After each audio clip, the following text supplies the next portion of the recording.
Bueno,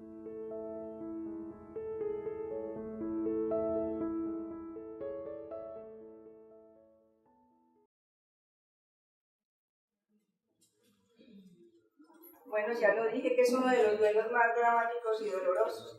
Cuando una persona hace un duelo por alguien que ha muerto por una enfermedad, de alguna manera hay una cosa que se llama el duelo anticipatorio. La gente dice, ay, pero es que está muy enfermo o muy enferma, lo mejor sería que faltara, la gente hace misas para que se muera su ser querido, ¿cierto? Hace un poco de cosas con tal de darle sufrimiento al ser querido y también a la familia, porque realmente la familia, 3 años, 4 años, 5 años apoyando a alguien, pues también se acaba y también se resiente.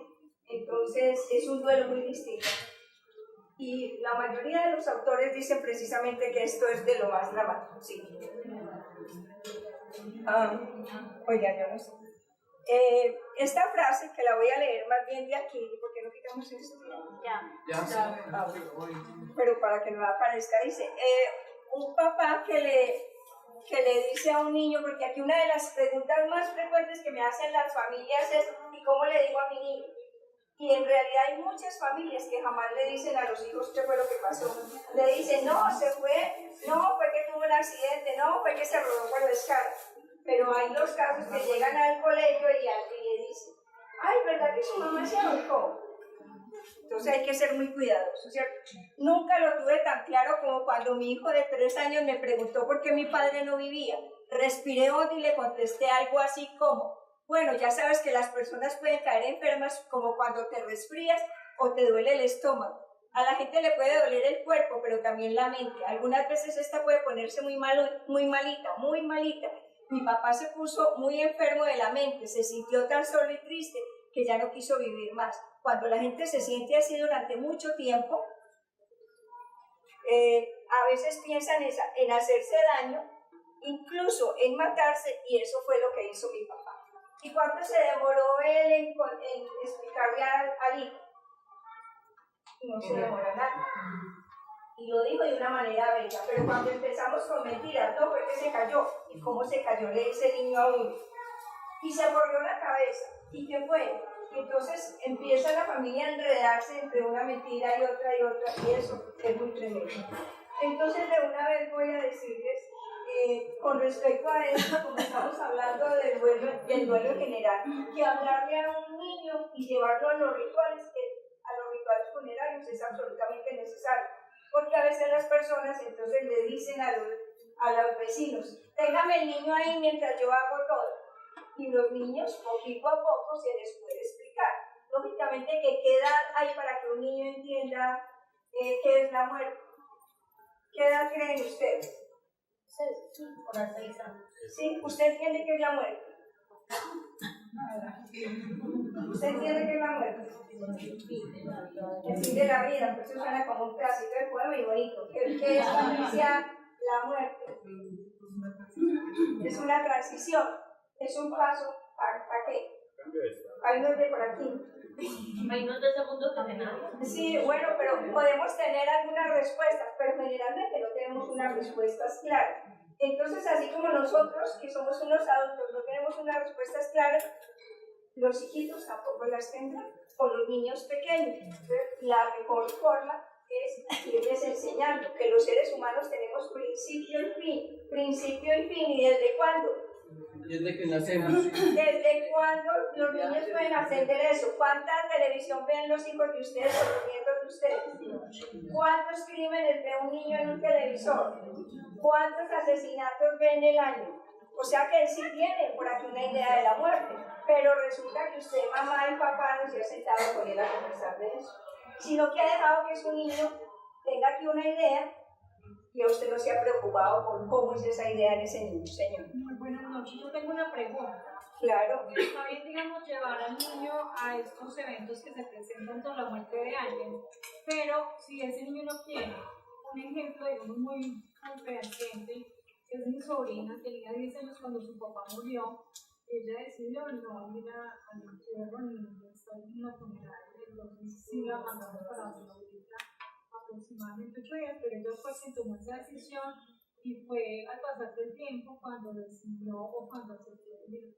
a mi como a su padre. Uno de los primeros pasos para hacer bien un duelo es que nosotros vamos a los rituales. Entonces ahí faltó un adulto seductor y motivador para que le dijeran que hacer un duelo, lo primero que yo voy a hacer es tener la certeza de que ese ser querido sí murió. Y la certeza la tengo cuando estoy ante el cofre o cuando estoy ante la ceniza. Lo otro es que participe del ritual de la compañía de los otros, que la gente venga y me abrace y me diga, Fanny, lo que la gente dice, aunque ya pues aquí hemos enseñado que uno no dice nada sino que abraza y acompaña, pero eso hace falta, porque eso me provoca a mí que yo digo, mi papá sí se murió, y me hace sentir unas emociones y quizás un acompañamiento que sola donde la abuelita no la voy a sentir. Y generalmente cuando uno vamos y ya se tienen 10 años, eso sale por ahí en algún momento. Entonces sale en un momento donde quizás ni siquiera vamos a tener las herramientas para responder ante una demanda emocional de una chica que decidió, sin conocimiento, no ir al funeral. Eso es completamente inadecuado. Señora. Otra forma de no aceptación también es cuando la persona se niega nunca a visitar el cementerio.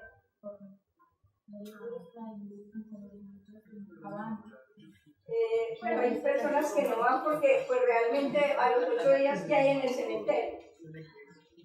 ¿Cierto? Entonces hay gente que no. A mí me parece que uno sí debe ir unos primeros días, pero hay gente que no le gusta ir al cementerio por muchas cosas. Pero el cementerio sí le permite a uno como estar en firme y en la certeza de que el ser querido sí murió. Yo no diría hasta por allá porque de todas maneras estuvo en el ritual. Sí, pero si no, hay gente que nunca vuelve a hacer. Y de hecho, nosotros a veces hacemos observaciones y uno ve y va a tumbas. Están absolutamente feas, sucias, nadie visita. Y eso pues como natural. Hay otras personas que todos los domingos van, que tampoco es lo sano. O hay gente que va todos los días. Yo trabajo una paciente que todos los días a las 5 iba. Yo le decía, venga, yo voy a quedar a las 6:30. Venga, hija, no le voy a faltar a la cita a mi hija. Y siempre me decía así. Yo le decía, ¿pero cuál hija? Pues la que se me murió. Ella iba de 5 a 6 al cementerio y solamente venía media hora de consulta. Y no, pues porque es que con el eso que se volvió crónico y patológico en ella, pero uno debe ir a hablar de sus motivos, ¿no? Pero al principio puede que eso sirva, pero si usted lleva un año en ese ritual, eso ya enferma mucho a la persona, porque no se da cuenta de que de verdad el ser querido se murió, ¿cierto? Y entonces, ¿qué vamos a hacer con esa hoja ahí? ¿Qué hoja para estudiar, cierto? Bueno. ¿Qué ver en la persona que va a cometer un acto suicida? Que eso preguntan mucho y bueno, inestabilidad de ánimo, conducta agresiva, a veces se ponen irritables, conducta disocial, o sea, como que rompe la realidad, no hay problema en lo que contesta, elevada impulsividad, usted le dice alguna cosa y tira las cosas al suelo, son bruscos, usted le dice algo y no ceden, y ese pensamiento es que yo le digo, pero vean, es que ya falta un cuarto para las 7, ¿cuarto para las 7? No, sean rígidos en su pensamiento, pobres habilidades para resolver un problema, hubo un problema en la universidad, en el colegio, con la pareja, y piensan que ahí ya no hay más, que todo se acabó, entonces esa imposibilidad de ¿qué? De fluir, de preguntar, de pedir la ayuda, de ayudarse, de dejarse ayudar, eso es un impedimento para tener una mejor salud mental. Señora. Si de pronto la persona siempre ha sido agresiva y llega un momento donde uno lo nota bajo de ánimo o preocupado y ya no está agresivo, también puede ser una señal de pensamiento suicida. Cambió en un momento.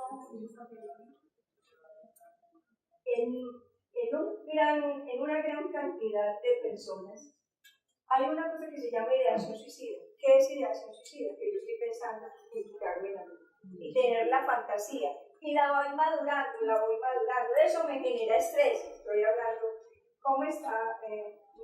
Eso genera estrés, mucho estrés. pero cuando la persona ya tiene decidido el cómo y el cuándo, está livianita, ya lo decidió, ya sabe que va a ser el domingo a las 5 de la tarde, entonces eso hace que se suelta, se relaje mucho. Entonces por eso las mamás y los papás en consulta dicen, pero venga, pero los últimos días fue tan cálido, fue tan cálida, hablamos, comimos crispetas, es más, nunca nos había dicho que pasáramos una tarde juntos, pero ellos aquí no tienen claro y ya lo han decidido. Cuando se ha decidido, se rompe el estrés. Usted ve a esa persona como en una especie de serenidad, ¿cierto? Porque ya lo decidió. Y eso la familia lo tiene tan claro, pues luego de la muerte que viene y le dicen a uno, sí, yo me di cuenta de eso. Yo me di cuenta, pero se dio cuenta después. Porque muchas señales de las que estamos hablando, las personas las atribuyen al mal genio y no piensan que algo más vaya a pasar. Es que ese muchacho está manipulado. En los mitos que hay sobre el suicidio, jamás una amenaza de muerte se puede ver como una manipulación. Jamás. Siempre que digas que me voy a quitar la vida, es de aquel. Mire, ponga cuidado, observe, esté vigilante, porque es que una vida no tiene precio. Y además, siempre que hay un suicidio en la familia, muchos otros en la casa están en riesgo. Siempre. Entonces, pongamos los celulares en silencio, ¿cierto? Porque poner la música a uno le provoca terminar la charla. Con esa bailada.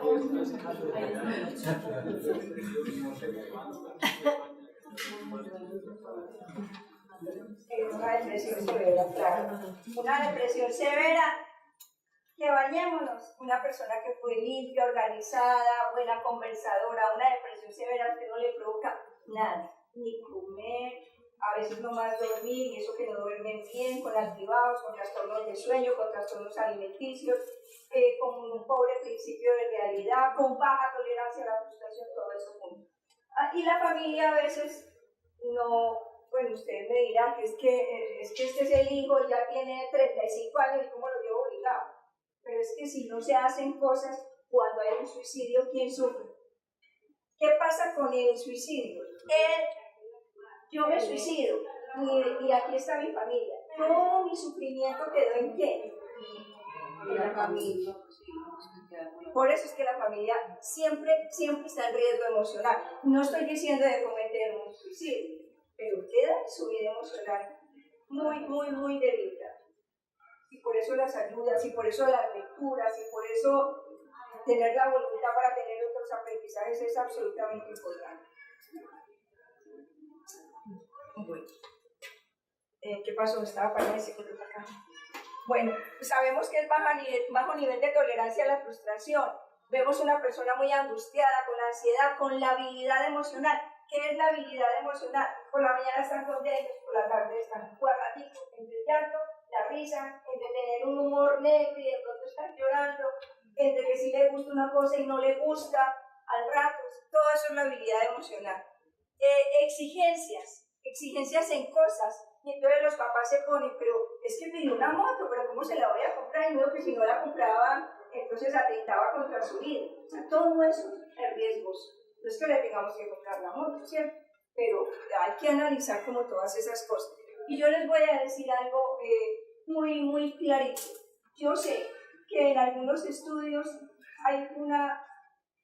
algunos estudios dicen que situaciones familiares detonan la ideación suicida. Y pues pienso que eso ya cada uno lo sabrá a su nivel interno, qué sucede en familia que puede acarrear una situación de estas.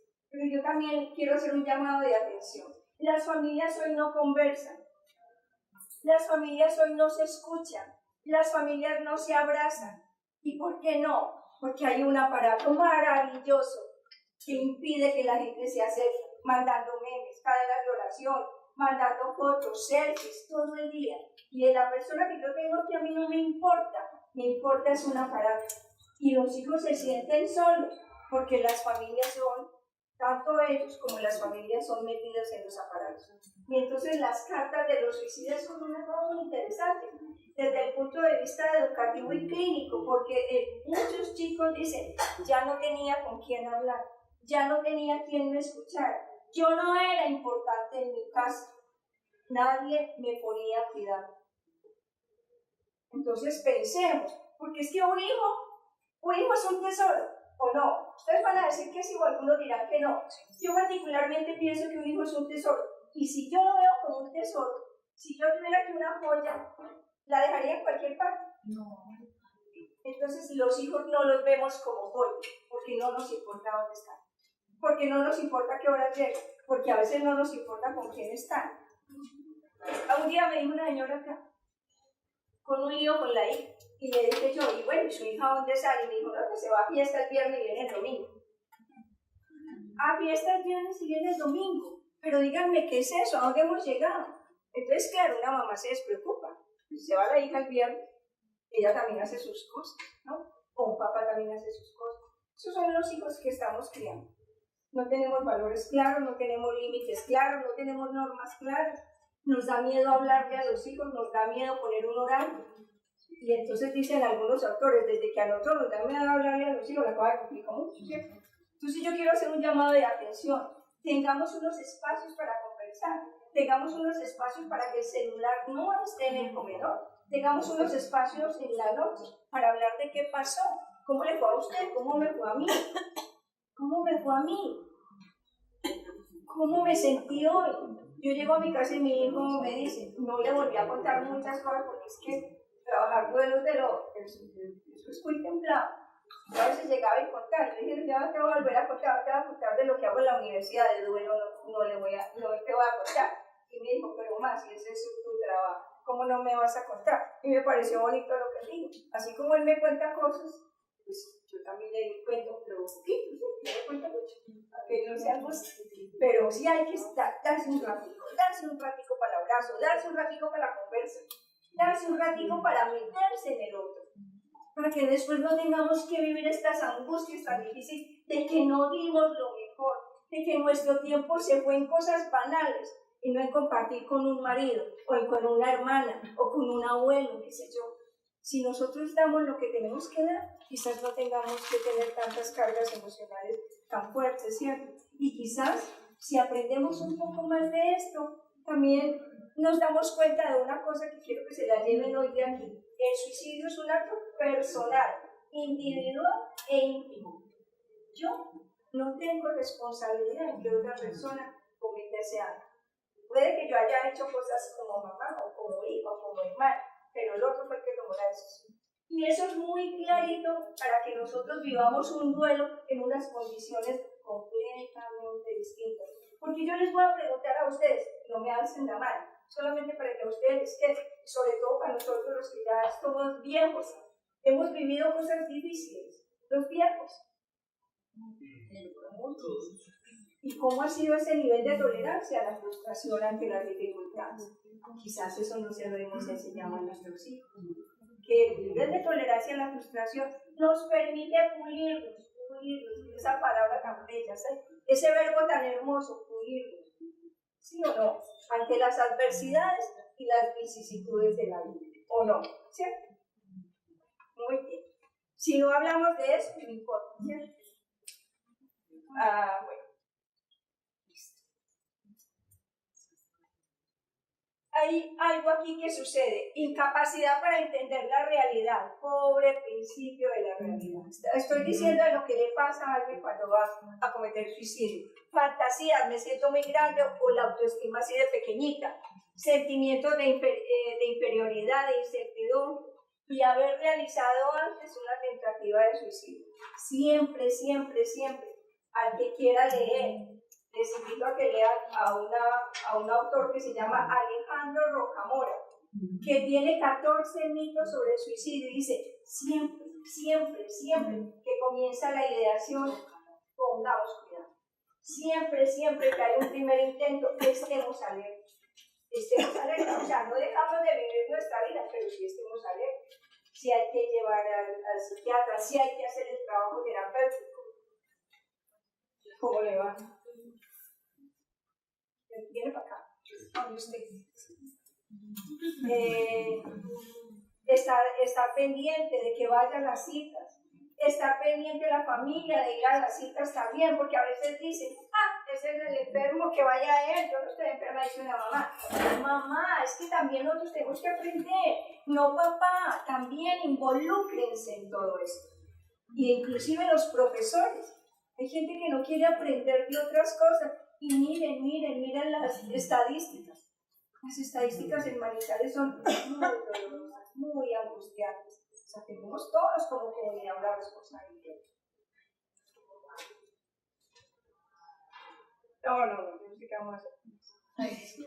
Bueno, hay algo que se llama el triángulo de Chessman, que dice, hay 3 situaciones: baja autoestima, agitación y visión de túnel.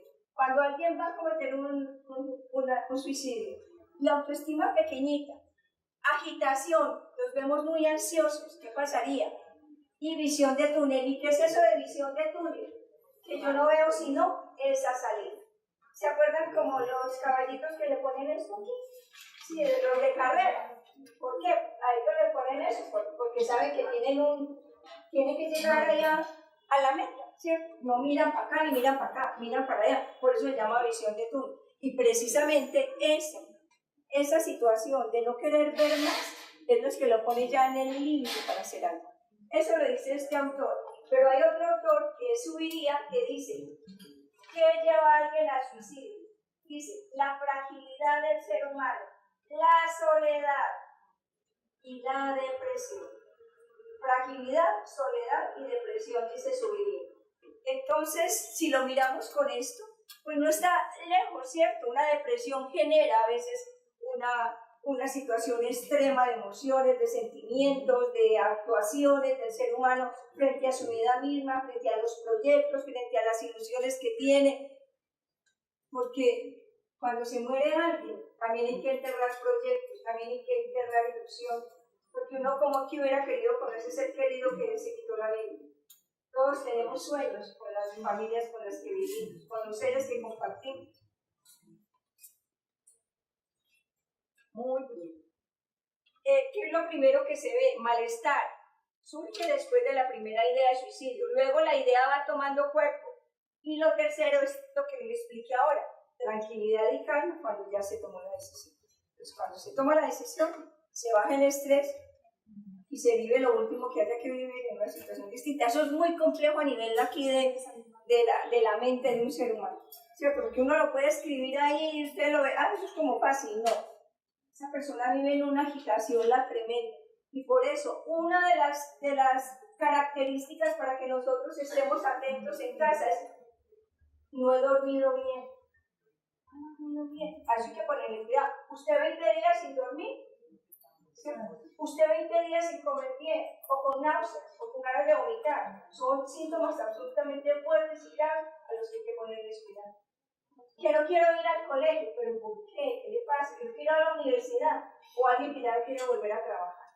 Entonces, todo eso hay que observarlo ya desde esta perspectiva, pues desde esta perspectiva que estamos hablando, porque realmente pues es poner mucha más atención. Señora. Cuando uno ya ha identificado esos factores de riesgo, ¿cómo puede hacer como familiar, cierto? Como no solo llevarlo a que lo vean clínicamente, sino qué factores protectores o qué situaciones pueden empezar a generar con él, para evitar que pase de malestar a la idea que va tomando cuerpo ya al acto de suicidio.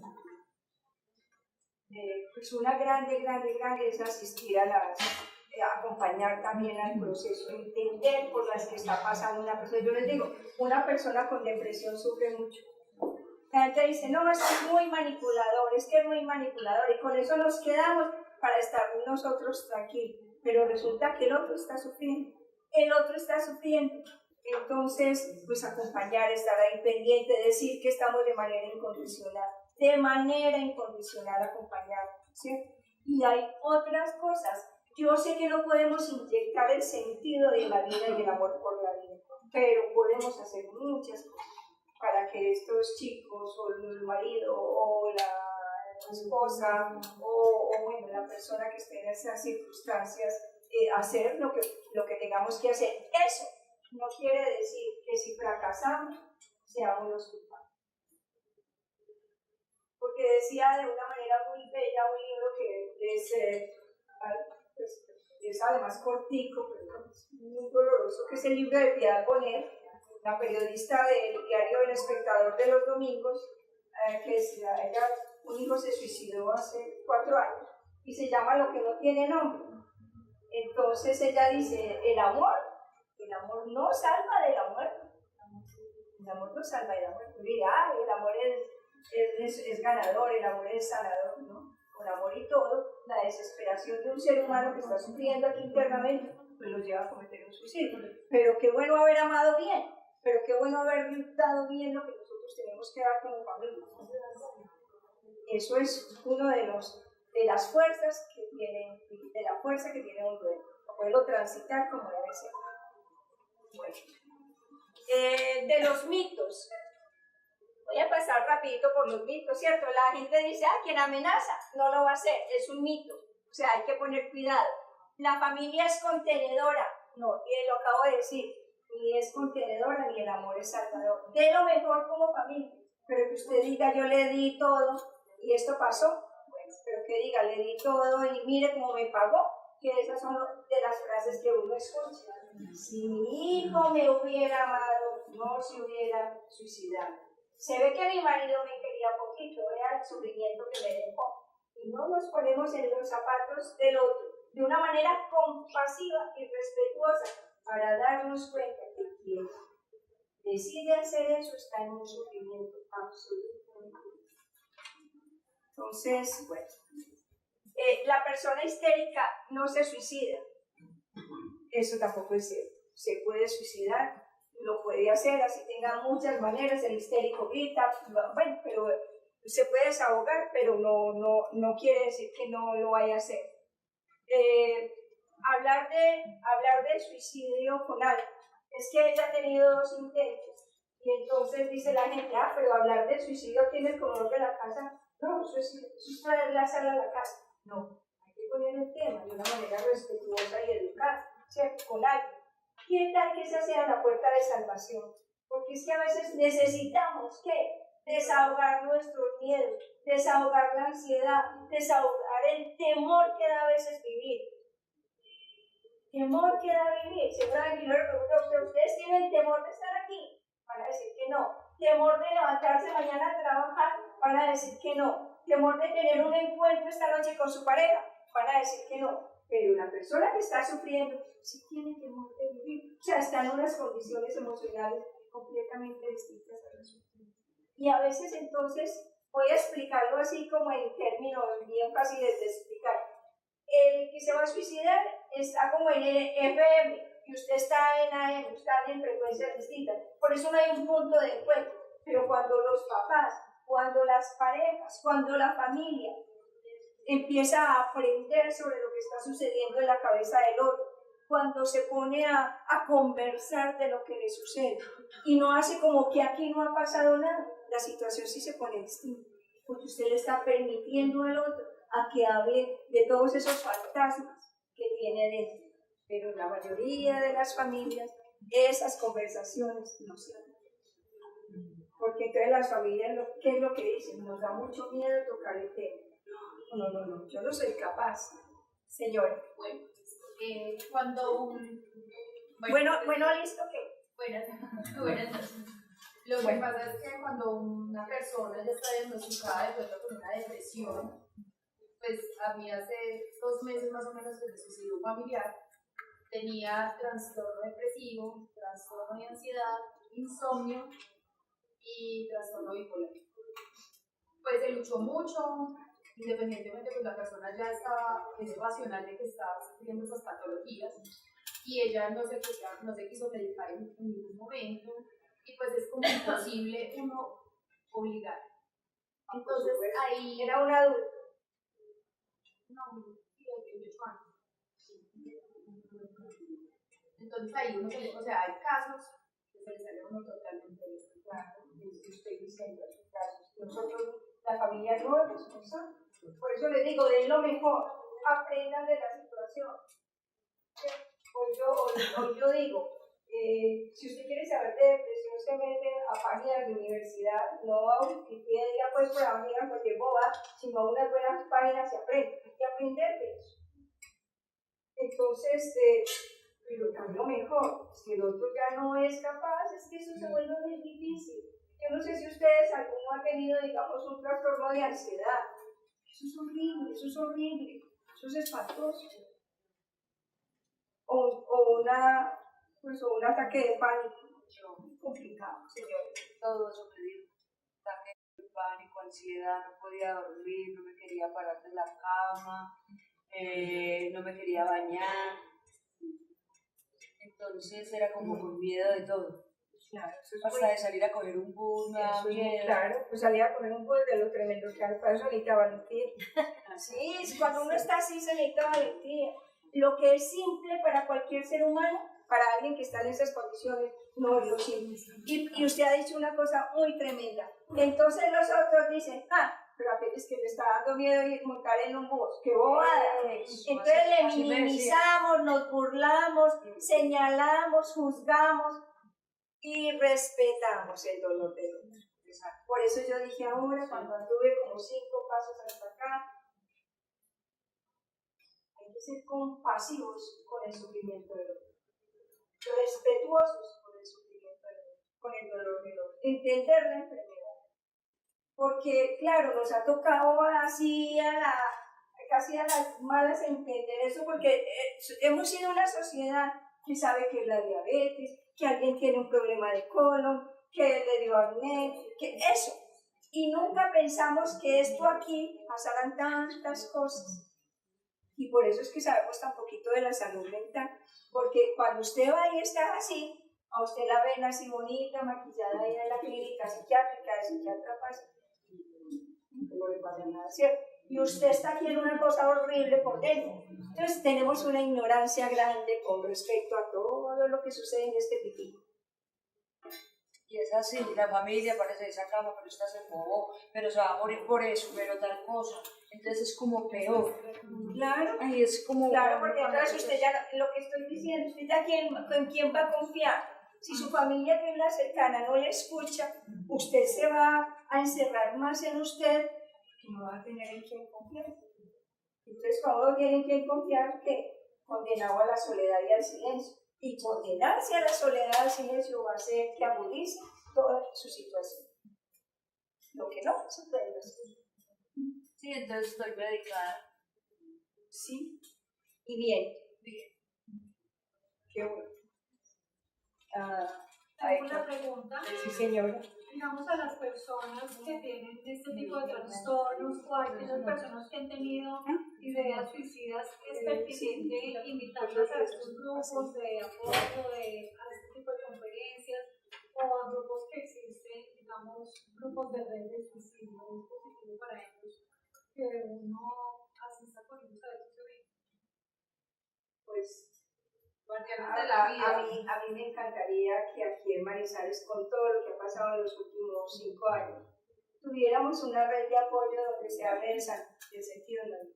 Porque es importante estar bien, porque es importante responsabilizarnos de nuestra salud mental, porque es importante cuando estamos así como cuando tenemos un problema renal, vamos a donde el especialista en lo renal, cuando estamos de aquí, vamos donde el especialista de aquí. Pero hay mucho estigma, porque la gente dice, no, ¿y dónde el psicólogo? No, que irá a decir mi familia. Entonces se aguantan muchas cosas, como si esta no fuera también parte de nuestro cuerpo. Hay mucho estigma con el psicólogo y el psiquiatra, y esa ignorancia y ese estigma hace que muchos síntomas avancen de manera silenciosa, sin que se haga nada. Entonces, bueno, pero que nosotros también la busquemos, ¿cierto? Porque realmente nosotros acá, en este centro de duelo, lo que hacemos además como aprendizaje es que le enseñamos muchas cosas a las personas. Les hablamos de los síntomas de antes, les hablamos de cómo ayudarse en un duelo, les damos bibliografía, les decimos qué videos ven. Claro, eso todo ayuda, ¿cierto? Leer ayuda, abrazar ayuda, escuchar al otro ayuda, sin juzgarlo. Lo que ella dice, va a ir a coger el bus y le da miedo. Pero para ella, eso que es tan simple para nosotros, para ella es un esfuerzo absolutamente grande. Y me bajaba del bus ya cuando lo cogía y no sabía para dónde iba, era como... Eso me chingó todo con el sur. Fue muy duro. Tremendo eso. Muy bien, les voy a leer y ahorita les voy a contar de este hombre. Dice, en la muerte por suicidio es preciso separar la forma de la muerte del muerto mismo. Hay que rescatarlos de ella, rescatar su vida de la forma de morir. Lo que realmente importa no es la forma de morir, sino el hecho de que ya no están. El trabajo de recuperación debe de hacerse por su ausencia, no por su forma de morir. Y quiero explicar esta frase porque siempre en consulta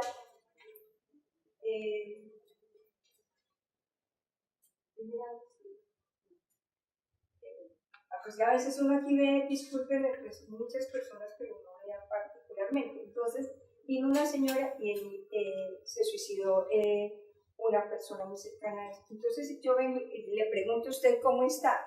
Y se paró y me dijo así, yo estoy aquí. Y me hacía así. Estaba un poquito alterado. Yo estoy aquí, hacía 4 días. Pero lo que usted ve que está aquí, lo que tengo aquí está allá. Entonces, y volvía y me repitió 4 veces. Y yo le dije que se sentara, le eché una cosita que yo tengo aquí para oler, bueno, y ella me tocó ver, dijo que se le pegó un tiro, y entonces me dijo, entonces ya volví y me dijo, es que este cuerpo está aquí, pero yo estoy allá conmigo. ¿Sí? Discúlpeme, mujer. Y esta frase del doctor Montoya Carrasquilla, que es un médico psiquiatra, es también una autoridad de los trabajos de duelo y de suicidio en Colombia, muy clara es que las personas en duelo se quedan en la escena y no trascienden a la vida. No sé si me hago explicar. Sí. La gente se queda en el momento de la muerte, pero no recuerda la vida que vivió con la persona que se quitó la vida.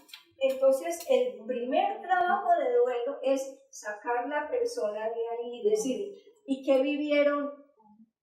Bueno, ¿qué cosas tiene usted bellas que recordar, que agradecer para ir sacando a la persona?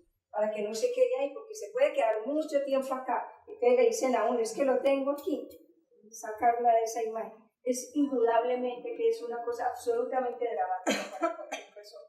No sé qué me iba a preguntar, y recordar los momentos que vivieron, esa pregunta que se le hace, no lo lleva a un estado de melancolía. El estado de melancolía. Freud dijo de la melancolía, no, ¿cierto? A la persona que está en duelo. Es que la persona ya está triste. ¿Cierto? Ya está triste, pero que le ponga a recordar. Por eso dije, parte del trabajo de duelo, sacarla de ahí y bregar a que se alimenten de imágenes que sean gratas para ellos. Una imagen grata que hace en el cuerpo del ser humano. ¿Ha leído sobre eso? Un abrazo que hace en el cuerpo de un ser humano. Reconforta y sube las endorfinas y eso. Una imagen positiva también. Recuerda la imagen positiva de su marido. Ah, sí, cuando tuvimos a Manuel. Eso fue maravilloso. Él no se movió de mi cama. Esa es una imagen positiva. ¿Qué otros recuerdos tiene? Y eso es sacarlo. Señor, no se me distrae.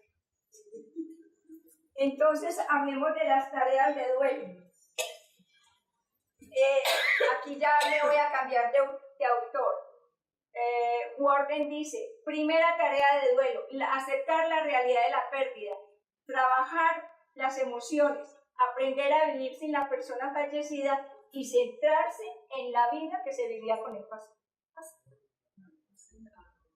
Muy bien, cuando estamos hablando de centrarse es que nos acordamos de las cosas bellas. La primera, aceptar la realidad de la pérdida. Hay gente que no acepta. ¿Y por qué no acepta? Se quedan en estado de negación como una manera también de tener un mecanismo de defensa, de protegerse. Pero si dice, yo no puedo creer, a los 10 meses todavía dice, yo no creo. ¿Qué está haciendo? Postergando y sufriendo mucho más. La otra tarea es exprese. Si usted necesita gritar, si usted necesita llorar. Nosotros aquí a veces oímos por allá abajo cuando está la gente que entonces viene y dice, no llore más, no va a dejar ir a Manuel. Digo, si Manuel se fue, ya no está. Pero entonces con eso le cohibimos el dolor al otro y le culpamos. Es que no, usted no lo ha dejado, ¿cómo es que oí yo una señora? Descansar en paz, ¿no? Si alguien tiene paz es ese. A propósito, voy a decir algo. Tiene paz. Y voy a decir un cuentico que me lo enseñó una de mis consultantes hace poco, con respecto a eso que la gente dice que se está quemando, yo no sé en dónde, que se quita la vida. Entonces, discúlpenme que eche un cuento en esto tan serio aquí, pero dicen que llegó un suicida al cielo y entonces tocó la puerta y le abrió San Pedro. Entonces San Pedro dijo, hemos estado hablando de Manuel, ¿cierto? Oiga Dios, ahí llegó otro suicida, ¿para dónde lo echo? ¿Para el cielo o para el infierno? Y Dios le dijo, échelo para el cielo porque el infierno viene. Dios le dijo eso. ¿Cómo vamos a creer nosotros que una persona que ha sufrido 5 años se va a quedar yo no sé en dónde? Entonces no tenemos certeza de la misericordia de Dios. Entonces, ¿qué estamos haciendo? La gente cree en Dios pero no tiene certeza de Él. ¿No les parece una contradicción? Si hay alguien bueno es Él, porque va a castigar más. Pongamos cuidado, porque de verdad que eso a veces una persona decía, no, yo ya acepté el suicidio, yo ya acepté que se ahorcó, pero yo lloraba y lloraba y lloraba. Yo creo que fue de los primeros casos que yo atendí aquí, lloraba y lloraba y lloraba. Decía, bueno, ¿y usted por qué llora tanto? 7 meses, dijo, no, porque es que yo creo y yo me imagino allá quemándose en el infierno y eso no me deja dormir. Que siempre le han dicho a uno eso. Sí, pero no. Pero bueno, nos han dicho porque también nosotros tenemos la responsabilidad de creer en un Dios misericordioso y no en un Dios que está por allá viendo... Justiciero. Bueno, oye, sigamos. ¿Qué es un duelo? ¿Qué es un duelo? Restaurar, reparar, resignificar. Eso es un duelo. Cuando nosotros decimos, estoy haciendo un proceso de duelo, estoy caminando el dolor, ¿me estoy qué? Sí, bueno, la resiliencia puede haberla ahí, pero la resiliencia es algo que uno desarrolla. No nacimos resilientes. O sea, la resiliencia es un término de hace 25 años o 30 años que se ha estado acuñando en las ciencias humanas, pero no nacimos resilientes. Resilientes somos cuando resignificamos una situación tan difícil como un suicidio para vivir mejor, pero no todo el mundo resignifica. Pues yo les pregunto, y hoy no les voy a preguntar, al final quizás hablemos de eso. ¿Usted qué ha aprendido con esta muerte? Si usted dice que ya ha aprendido a ser mejor persona, le ha dado un significado y un resignificado a esa experiencia de la vida, pero de lo contrario no, porque hay gente que se queda solamente en la que.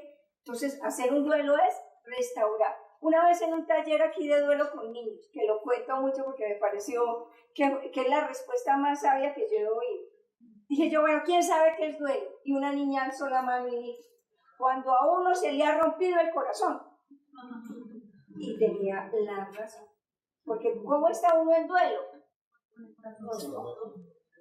¿Cómo va uno a urgencias de la clínica cuando tiene problemas acá? Con el corazón rompido, solamente que no se ve, solamente que no le sangra, solamente que no suena la ambulancia por usted, pero usted tiene el corazón rompido. ¿Sí? Entonces, reparar, restaurar, resignificar, esa es la palabra. Muy bien.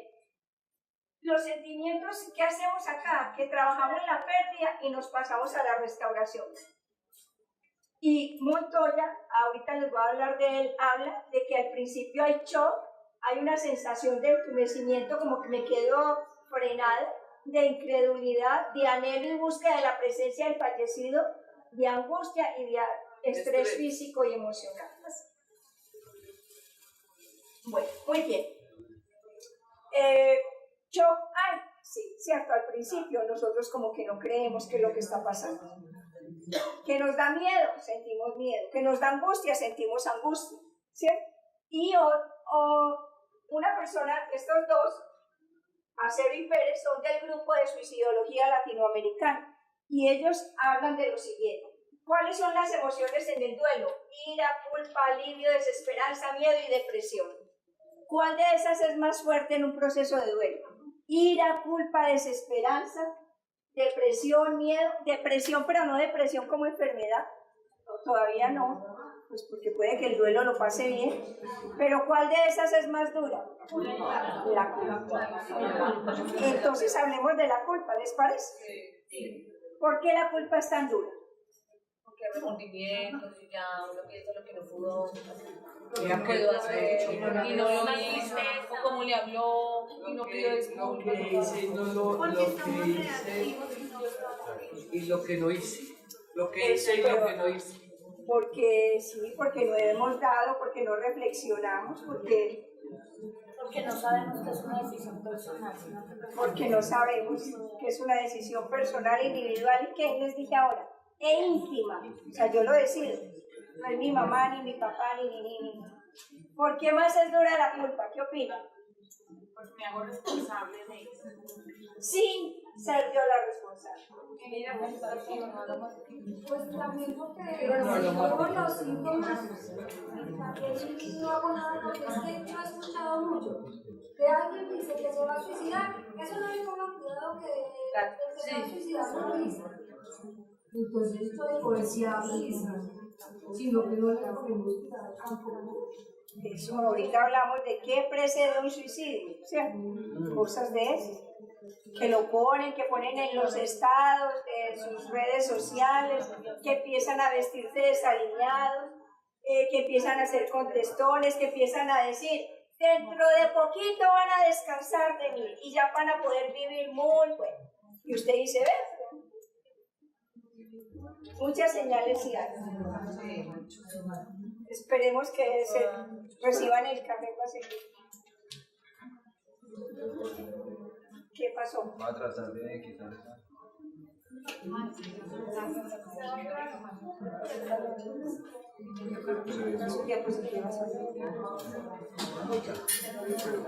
Tengo cuello, creo que quisiera mostrar su de pasar el cuello.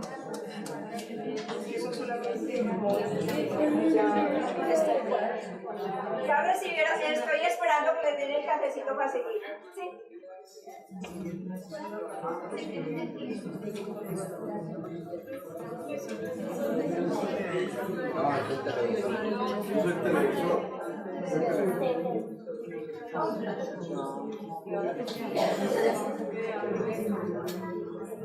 Está bien, es cierto.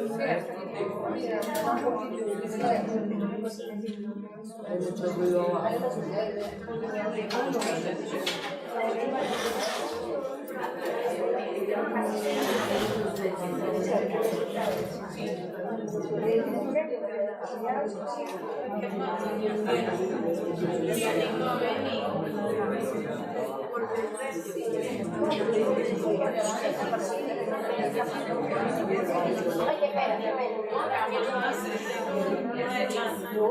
Sigamos pues.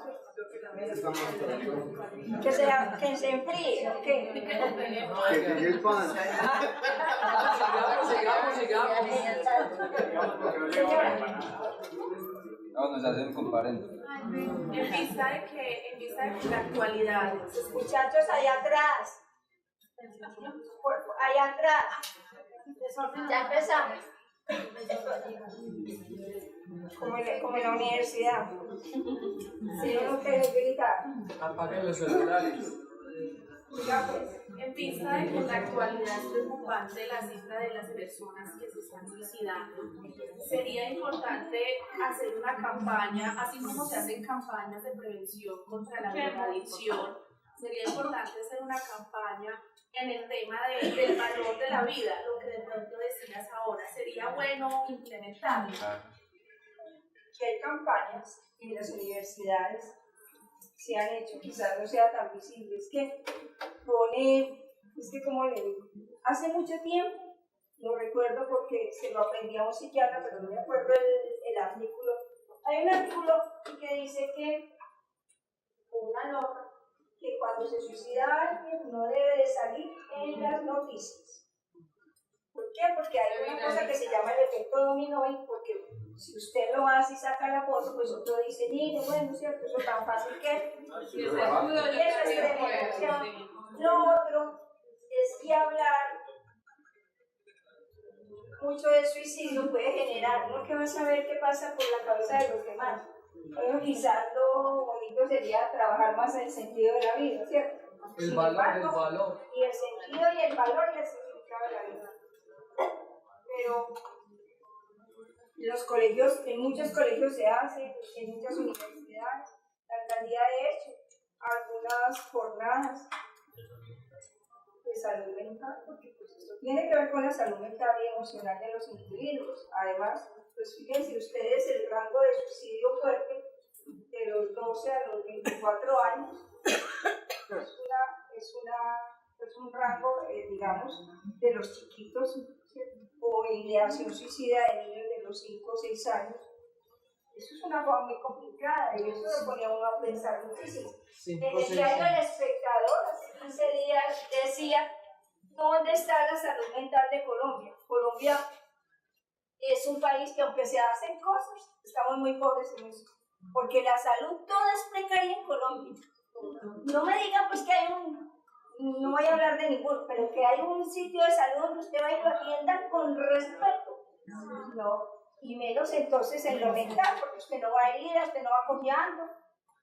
Entonces, como no va herida y no va cojeando, pues que es una urgencia. Bueno, sí. Hay un sentimiento de abandono y traición, ¿cierto? Los papás, la señora, los maridos dicen: si me hubiera amado, aquí estaba. De mucho miedo al futuro, de fracaso del rol. ¿Qué es el fracaso del rol? Fracasé como mamá, dicen las mamás. Preguntas sin respuestas y muchísima rabia. Y otra fuerte: muerte sin adiós, no una despedida. El estigma social, los sentimientos de culpa y un pensamiento distorsionado. Y ese pensamiento distorsionado, y ahora les dije cuando nos saludamos, una de las tareas grandes que hay que hacer con la familia en duelo es que reciban 5 o 6 asesorías, pero de urgencia, para que ellas no distorsionen su pensamiento con relación a lo que sucedió, porque empiezan a generar unas fantasías unas fantasías que no son, las fantasías a veces son buenas, pero otras veces son ¿qué? Inadecuadas, ¿cierto? Entonces trabajar el miedo, trabajar la rabia, trabajar la culpa, trabajar el estigma, porque si bien el suicidio ha cambiado o no ha cambiado, ¿de qué ha cambiado? Pues que ahora hay jóvenes que se sienten muertos en vida, ¿cierto? Eso es un estado de ideación suicida.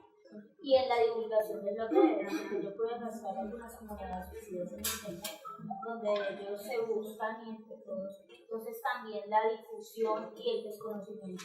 ¿Cómo le parece? Es que ustedes les pagan el internet a los hijos y no miran lo que los hijos hacen, las canciones que los hijos oyen y las páginas que hay de motivación al suicidio, y además les dicen cómo hacerlo.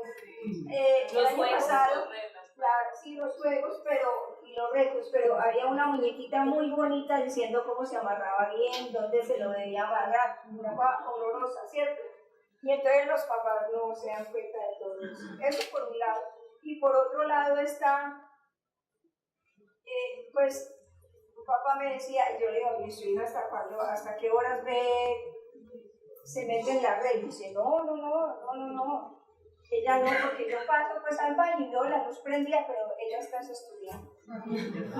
No, los celulares deben de salir de los cuartos y ponerlos en un sitio donde los hijos tengan derecho a dormirse en un celular, porque eso le estamos cuidando la salud mental a ellos, y por ahí derecho a nosotros.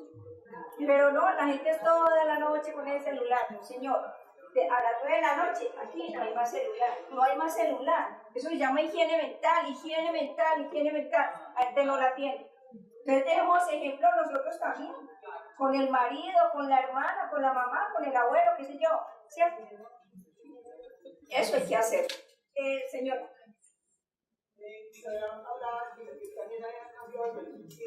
Cuando hablaba de la estigmatización anteriormente, todavía la gente siente vergüenza. Hay familias que han habido suicidios y para ellos eso es como algo que los pasó. Pecaminoso. Sí. es que el suicidio siempre ha existido, pero como fenómeno social y con la estadística tan alta a finales del siglo XX.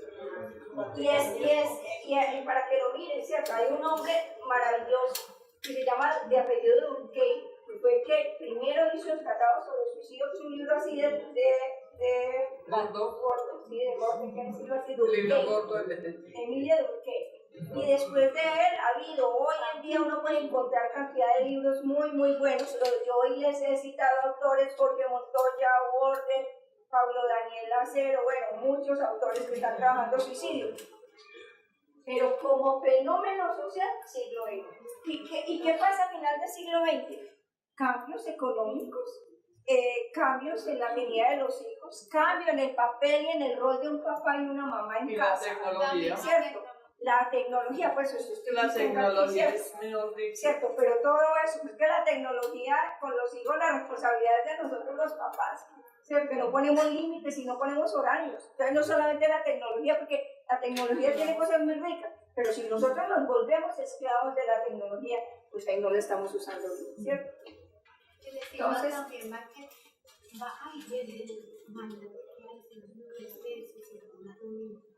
y sigue diciendo, hace 5 años, 10 años, se sigue repitiendo y todo el resto de personas, mira, ya va,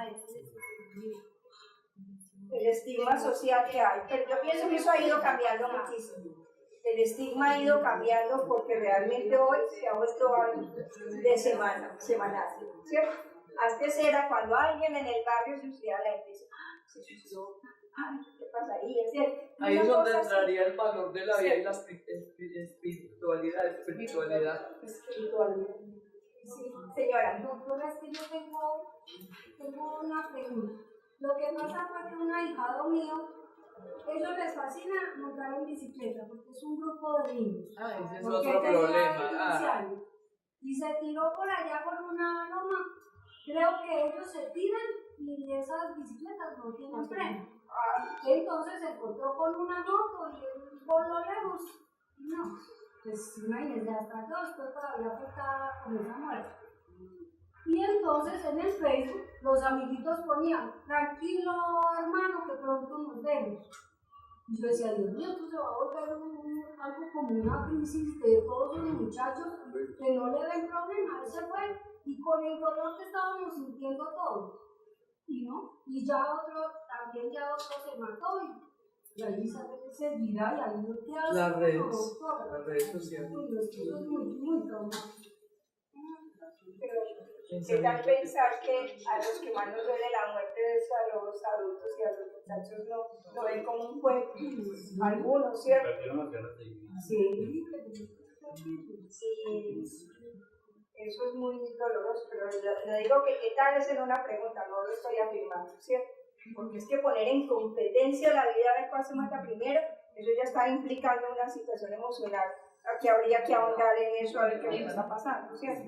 Y ahí qué se hace, doctora, pues por ejemplo para las familias de los otros muchachos que siguen en lo de las bicicletas. Es que yo me acuerdo que estábamos en la iglesia y entraron todas las bicicletas y las pusieron ahí junto al féretro y yo era, pero que es tan horrible. Como si fuera, como si fuera un trofeo, señora. En la propiedad de la funeraria, una compañerita escribió, pronto nos vemos gorda. Entonces yo quedé impresionada y quise avisarles a la universidad para que hicieran algo de prevención. Y los compañeritos de la universidad me dijeron, no, madre, tranquilícese, que como esta vida es tan corta, entonces por eso ella escribió. Esa frase que pone en el es que eso es lo que pasa, que entonces minimizamos las cosas y no le damos importancia. No podemos minimizar. No, y si es corta hay que vivirla intensamente. Aparte tiene deseos de vivir. Aparte tiene deseos de vivir. La tristeza es solo una de las muchas caras del dolor. Yo estimo útil concebir el dolor como una constelación de respuestas, un proceso en cambio permanente. Lewis escribió tras el fallecimiento de su esposa: nadie me advirtió jamás que la sensación de duelo era muy parecida a la de temor. ¿Y por qué sentimos temor cuando alguien muere? ¿Qué piensan ustedes? Porque lo van a asustar. Que no sabemos qué va a pasar con la ausencia. Como que pesar de cero, como la soledad cuando se muere alguien, La falta de ese ser querido. O los proyectos que tenían en común. La muerte causa miedo, la soledad causa miedo, ¿cierto? Porque no sabíamos qué pasaba después. Y ya sabemos. Yo no sé. El valor, la espiritualidad y todo eso le va enseñando a uno qué pasa con uno. Cierto, pero no todo el mundo tiene esa conciencia o esa capacidad de acercarse, pero realmente la muerte sí causa muchísimo temor. Sí. Pero la muerte del otro en el sentido de que yo, ¿y qué va a pasar conmigo? ¿Qué dice una mamá? ¿Y ahora cómo voy a seguir la vida? ¿Y qué dice un hombre cuando se muere su esposa? ¿Y ahora qué va a hacer de mí? ¿Y ahora cómo me voy a levantar? Y eso es miedo, ¿cierto? Sin mamá. Todo eso causa temor. Porque no hay, ahí yo quisiera que ustedes pensaran, si los seres humanos todos a partir de una muerte tienen una cosa que se llama recursos de afrontamiento. ¿Saben qué son los recursos de afrontamiento? ¿Qué se imaginan que es eso? La capacidad de aceptar. Uno, la capacidad de aceptar, ese es un recurso de afrontamiento. Otro, la voluntad para salir adelante. Gente que no quiere, se queda ahí. Entonces, yo les digo aquí mucho, una cosa es la D de duelo y otra cosa la D de depresión. A veces la D de duelo, cuando no se asume bien un duelo, en una línea muy delgadita, esa D de duelo se convierte en D de depresión. El duelo no necesita un tratamiento largo, la depresión necesita tratamiento y medicamentos. El duelo no se medicaliza, el duelo no, al menos que usted ya lleve 20 días sin dormir, que entonces ya estaría hablando de que está a unos pasos de estar viviendo una depresión. Yo no sé si esa definición les queda clara. Uno necesita unos empujoncitos para salir, para transitar el dolor, el duelo de la partida de un ser querido, de la muerte. Pero eso no quiere decir que usted vaya a ir a una parte en duelo a que le formule. La gente aquí, los psicólogos no formulan, pues la gente es usual que dice, usted no me puede mandar unas pastillas para dormir. Entonces yo les explico, eso se lo manda el psiquiatra. El psiquiatra debe ser, no el médico general. En nuestro país el médico general también formula sin preguntar muchas cosas, así debería de ser. Pero bueno, eso es lo que hace. Digamos que ese médico general tiene su sabiduría y su experticia y lo puede formular. Pero para formularlo, pues hay que saber algunas cosas de la persona. ¿Sí? Pero el duelo, entonces, de estar ahí, ¿cuánto tiempo? Depende de usted, depende del afecto, depende del ciclo vital de la persona, de usted y de la persona que murió. Depende de los lazos afectivos que usted haya construido con esa persona. El duelo manejado. Entonces de todo depende. Si se murió un hijo con el que yo tuviera una pelea horrorosa, eso me puede durar 4 años, 5 años puede que yo nunca lo cure.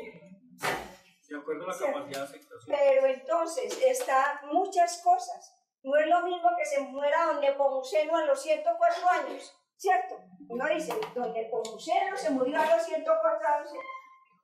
Ya bailó, ya tomó, ya de todo, para no hablar de más intimidades, ¿cierto? Ya hizo de todo. Pero cuando, pero cuando usted dice, pero es que se murió fue Julián y tenía 18 años, sí, no, pero es que a Julián le faltaba una vida por hacer. Estaba en la universidad, estaba en segundo semestre, tocaba violín, le gustaba el fútbol, tenía una novia, entonces tenía que 4 proyectos maravillosos, y fuera de eso era hijo, y fuera de eso era hermano, y fuera de eso tenía amigos, o sea, tenía muchas cosas. Entonces no podemos comparar las muertes. Por eso es una respuesta que yo no le puedo dar, porque depende de muchos factores. Pero ¿qué dicen muchos de mis profesores de duelo? Más o menos un duelo bien hecho se demoraron 1 año y medio. Perdón, ¿puedo decir algo? Claro. Yo es que hablar para allí para que me oigan, le doy a usted la espalda, discúlpeme. Nosotros vamos a completar 20 días en un duelo. Mi hijo y yo, mi otro hijo. Y entonces, pues se habla muy bonito, la verdad que muy valioso todo lo que se ha dicho, pero no se ha mencionado a Dios. Y si hay algo que a mí me ha servido con mi hijo mayor, es lo que yo le encajo a él sobre Dios. Ajá. Yo soy lector de la Biblia. Sí, señor. Y encontré en los Salmos una escritura que dice: Señor, ten misericordia de mí, porque mis ojos se han llenado de tristeza, mi corazón y mi alma. Entonces yo se la compartí a él. Y me preguntan esto, aquello y lo otro, pero yo lo encajo a que Dios es el que nos da la fuerza, es el que nos da el valor para todo esto. Entonces, pues, habemos muchas personas, y pues, lo digo porque es muy bonito todo lo que se ha hecho, pero no se ha mencionado a Dios. Entonces, ¿por qué también a los hijos, en vez de que guarden su teléfono, también proyectarles cualquier día, cualquier momento? Claro, es que la fe es que no hemos llegado hasta allá. Pues yo comparto porque nos vamos No, a me parece muy bien, pero yo les quiero explicar también aquí algo. Yo me paro aquí como psicólogo y aquí vienen personas que creen, que no creen, y por respeto muchas veces no toco, porque entonces habrá quienes, yo hablo desde la parte clínica y educativa como psicólogo, pero indudablemente que las personas que tienen fe, pero ahora lo dije, usted seguramente no puso cuidado, yo dije que a la gente le falta certeza de Dios, Sí. porque cuando lo dije, usted seguramente se fue un ratico en su mente para otra parte, yo lo dije, ¿cierto? Cuando nos falta certeza, no nos ayudamos de la mejor manera. Cuando tenemos certeza, nos sentimos con mucho alivio, pero no le podemos dejar la responsabilidad a Dios solo, porque Dios dijo muy clarito también otra cosa: ayúdate que yo te ayudaré. Entonces nos pone libros para que leamos, nos pone videos, nos pone a ver una película, nos pone a ir a una conferencia, nos pone a abrazarnos con los otros, fundamentales, ¿cierto? Correcto, pero entonces mi aporte ha sido porque la verdad que a mi hijo mayor, tiene 23 años, le ha servido bastante. Le ha servido bastante. Qué bueno. Es más, él se levanta en la mañana y me dice: padre, esto, aquello y lo otro. Tengo la oportunidad de coger la Biblia y le digo: hijo, mira lo que dice aquí, yo lo pongo para que eso lea. Y esto se ha sentido muy fortalecido. Exactamente, por el aporte que yo le he dado acerca de Dios a través de la Santa Biblia. Sí, no, yo decía el valor de la vida y la espiritualidad, porque es que ya no valoramos la vida, no tenemos a Dios en nuestra vida y en nuestro corazón, entonces ya todos nos parecen.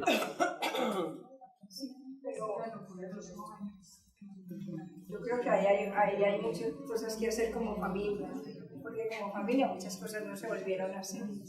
Por eso nos volveríamos a hablar de cómo comenzamos al principio, ¿cierto? Hay unos rituales de familia que se dejaron de hacer, y eso ahora. Entonces, cuando uno se sienta a hablar de un duelo y hablar de las cosas que pasaron y que no se hicieron, es como retomar tantas cosas, cada uno por su lado. La mamá deja una bandeja en el microondas y este muchachito se sube para el cuarto con el lavandero. No hay comidas ahora que se compartan, cada uno es como un hotel, no va sino y buscan a ver qué ropa limpia hay o a dejarla sucia, ¿cierto? Como en un hotel se vive hoy en día, no me digan que no, ¿cierto? Porque ya la gente dice que eso es un hogar, usted no vive en un hogar. Un hogar es que, cuando uno dice la palabra hogar es que de calor, ¿cierto? De calientito, ¿cierto? De que uno dice, uy, qué dicha. No, eso no se ve. El mismo techo no nos da, no nos pone a nosotros, como seres humanos, fraternalmente a compartir con los otros.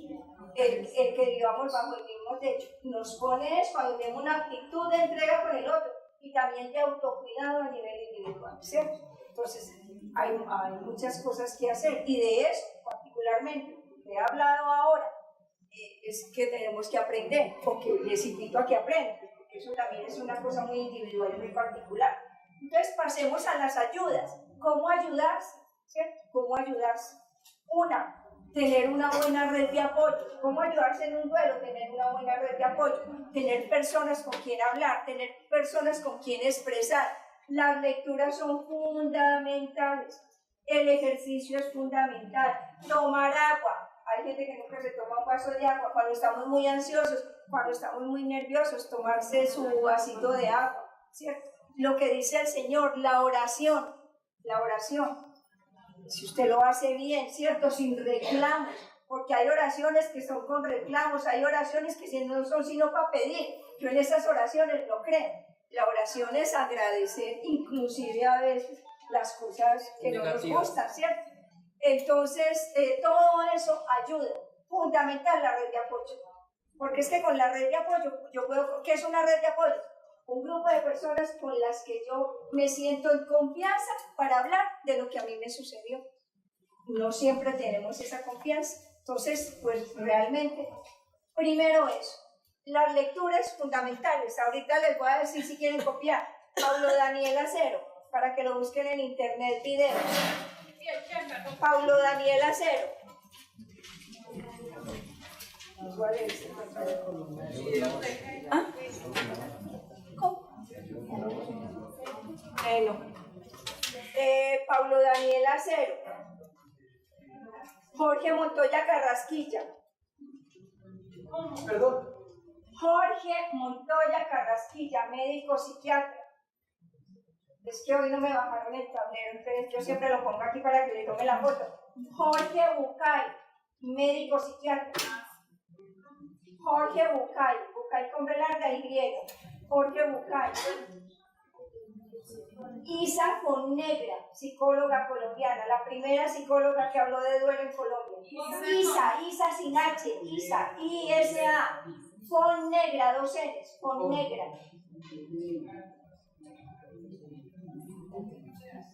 Bueno, y finalmente voy a leer este cuento. Dice: había una vez un hombre que peregrinaba por el mundo fijándose en aquello que veía. Un día llegó al pueblo de Camil. Antes de entrar en él, vio un camino que le llamó la atención porque estaba cubierto de árboles y flores. Cogió aquel desvío y llegó a una valla de madera con una puerta de bronce entreabierta como invitándole a entrar. El hombre traspasó el umbral y empezó a andar entre piedras blancas, distribuidas entre los árboles como por azar. Era el cementerio del pueblo. Miró las inscripciones y leyó: Abdul Tarek vivió 8 años, 6 meses, 2 semanas y 3 días.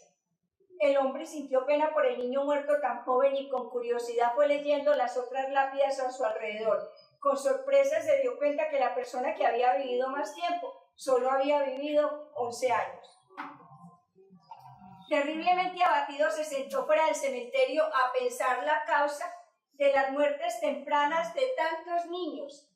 Un viejo que pasó por allí se le acercó y le preguntó que qué le pasaba. Y él dice: ¿qué pasó en este pueblo? ¿Por qué tantos niños están enterrados en este lugar? ¿Qué maldición habéis sufrido?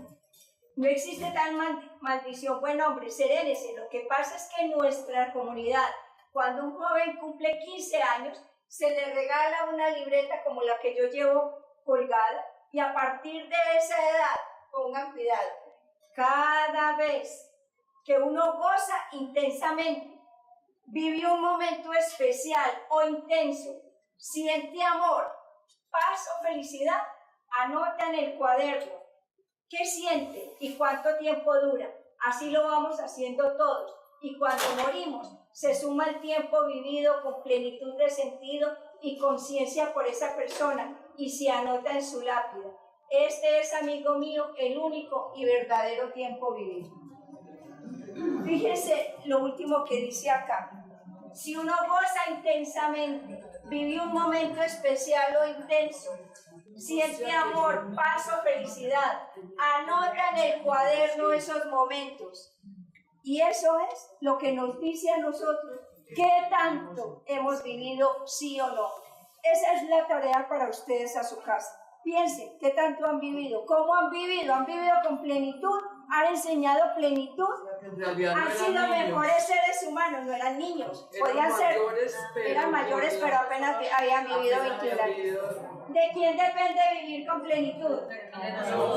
De nosotros. ¿De quién depende enseñar un sentido de vida maravilloso? De nosotros a nuestros hijos. ¿De quién depende también cuidar y enseñar otras cosas?